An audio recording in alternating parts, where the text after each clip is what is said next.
Lesson 153. In my defenselessness my safety lies.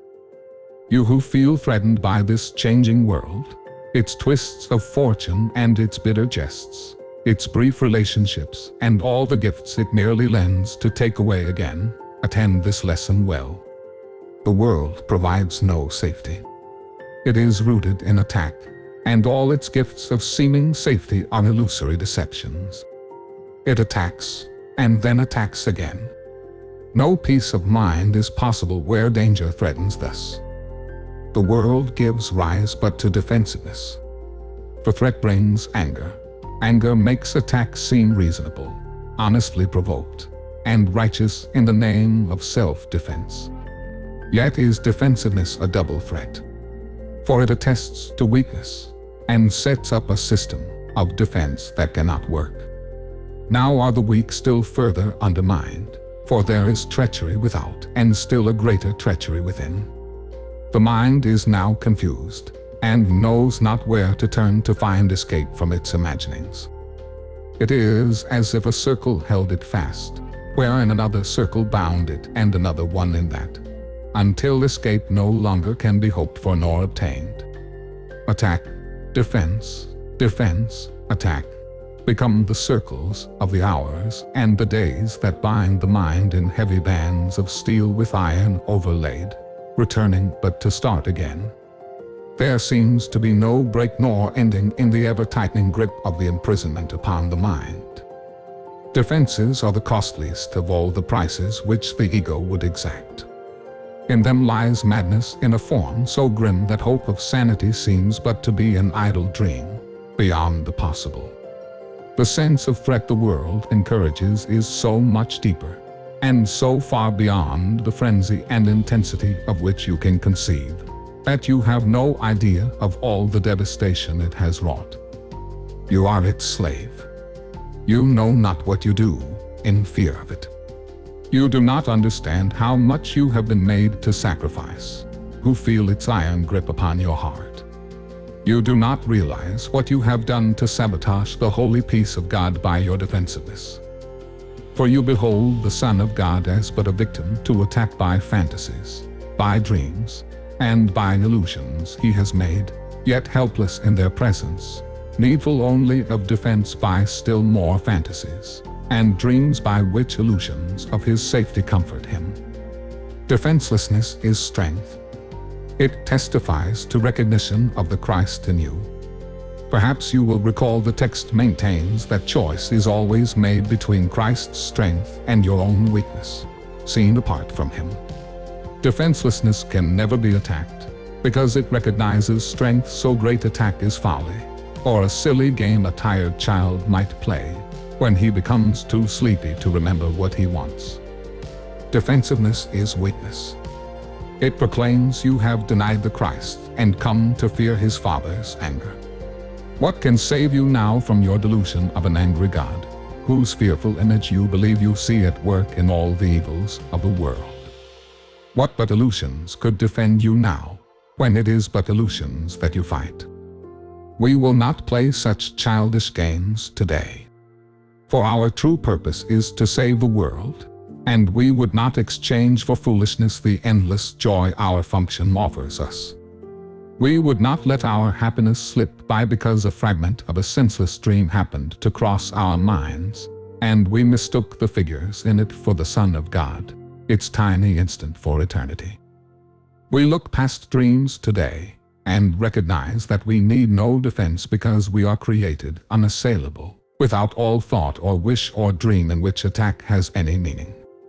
Now we cannot fear, for we have left all fearful thoughts behind. And in defenselessness we stand secure, serenely certain of our safety now, sure of salvation, sure we will fulfill our chosen purpose, as our ministry extends its holy blessing through the world. Be still a moment, and in silence think how holy is your purpose, how secure you rest, untouchable within its light. God's ministers have chosen that the truth be with them. Who is holier than they? Who could be sure that his happiness is fully guaranteed? And who could be more mightily protected? What defense could possibly be needed by the ones who are among the chosen ones of God, by His election and their own as well? It is the function of God's ministers to help their brothers choose as they have done. God has elected all, but few have come to realize His will is but their own. And while you fail to teach what you have learned, salvation waits and darkness holds the world in grim imprisonment. Nor where you learn that light has come to you, and your escape has been accomplished. For you will not see the light until you offer it to all your brothers. As they take it from your hands, so will you recognize it as your own. Salvation can be thought of as a game that happy children play. It was designed by one who loves his children, and who would replace their fearful toys with joyous games, which teach them that the game of fear is gone. His game instructs in happiness because there is no loser. Everyone who plays must win, and in his winning is the gain to everyone ensured. The game of fear is gladly laid aside when children come to see the benefits salvation brings.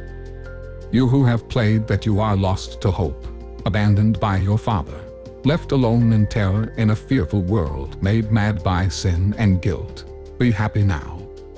That game is over. Now a quiet time has come, in which we put away the toys of guilt, and lock our quaint and childish thoughts of sin forever from the pure and holy minds of heaven's children and the Son of God. We pause but for a moment more, to play our final, happy game upon this earth. And then we go to take our rightful place where truth abides and games are meaningless. So is the story ended. Let this day bring the last chapter closer to the world, that everyone may learn the tale he reads of terrifying destiny, defeat of all his hopes, his pitiful defense against the vengeance he cannot escape, is but his own deluded fantasy.